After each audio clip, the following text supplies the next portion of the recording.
di kepolisian. Jadi di sini kita akan langsung sampaikan ya, biar jelas dan tegas. Press release laporan polisi tindak pidana perbuatan cabul dan atau persetubuhan terhadap anak AGH, Jakarta 4 Mei tahun 2023. Kami selaku tim penasihat hukum dari anak korban AGH atau pelapor yang merupakan korban tindak pidana perbuatan cabul dan atau persetubuhan kepada anak berdasarkan pasal 76D Junto pasal 81 ayat 2 dan pasal 76E Junto pasal 82 ayat 1 Undang-Undang Perlindungan Anak serta Undang-Undang tentang tindak pidana kekerasan seksual atau UU TPKS yang dilakukan oleh pelaku berinisial MDS. Dengan ini menyampaikan hal-hal sebagai berikut. 1.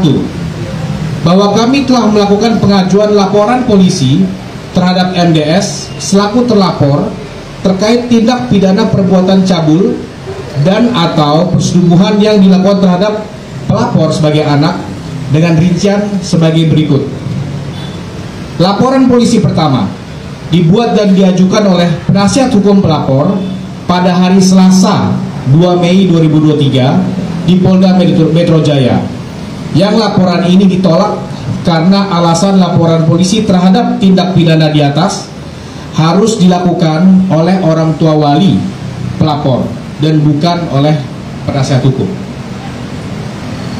Laporan polisi kedua dibuat dan diajukan oleh penasihat hukum dan juga wali dari pelapor sesuai dengan arahan petugas piket SPKT Polda Metro Jaya pada hari sebelumnya di hari Selasa 2 Mei. Yang laporan kedua ini telah kami lakukan pada hari Rabu tanggal 3 Mei 2023 di Polda Metro Jaya dan kini kembali ditolak.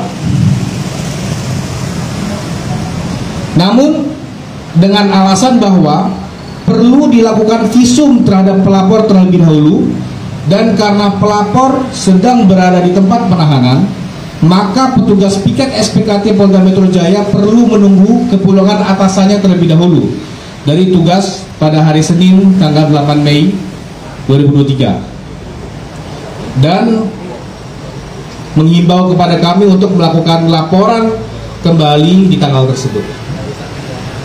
Nomor 2, bahwa kami menegaskan berdasarkan ketentuan hukum pidana yang berlaku, tindak pidana cabul dan atau persetubuhan yang dilakukan oleh MDS terhadap pelapor sebagai anak merupakan delik biasa dan bukan delik aduan, yang artinya adalah tindak pidana tersebut bisa langsung segera diproses oleh pihak kepolisian, terkhusus karena fakta ini sudah terungkap di penyidikan dan bahkan di persidangan. Ketiga, bahwa kami meminta Polda Metro Jaya untuk melakukan pengusutan dan tindak lanjut atas tindak pidana perbuatan cabul dan atau persetubuhan kepada pelapor sebagai anak yang dilakukan oleh MDS dengan menggunakan pasal-pasal terkait, yaitu 1. Pasal 76D junto pasal 81 ayat 2 dan pasal 76E junto pasal 82 ayat 1 Undang-Undang Perlindungan Anak dan pasal 6 huruf C junto pasal 15 ayat 1 huruf G Undang-Undang TPKS. Keempat, bahwa dikarenakan pelapor adalah anak berusia 15 tahun, maka hubungan seksual antara MDS yang merupakan orang dewasa dengan pelapor yang merupakan anak adalah bentuk perbuatan yang dikategorikan sebagai statutory rape, terlepas dari hubungan seksual tersebut dilakukan tanpa persetujuan maupun atas persetujuan kedua belah pihak. Kami ingin menegaskan siapapun yang melakukan hubungan seksual dengan anak terdapat ancaman pidana penjara selama 15 tahun terhadapnya.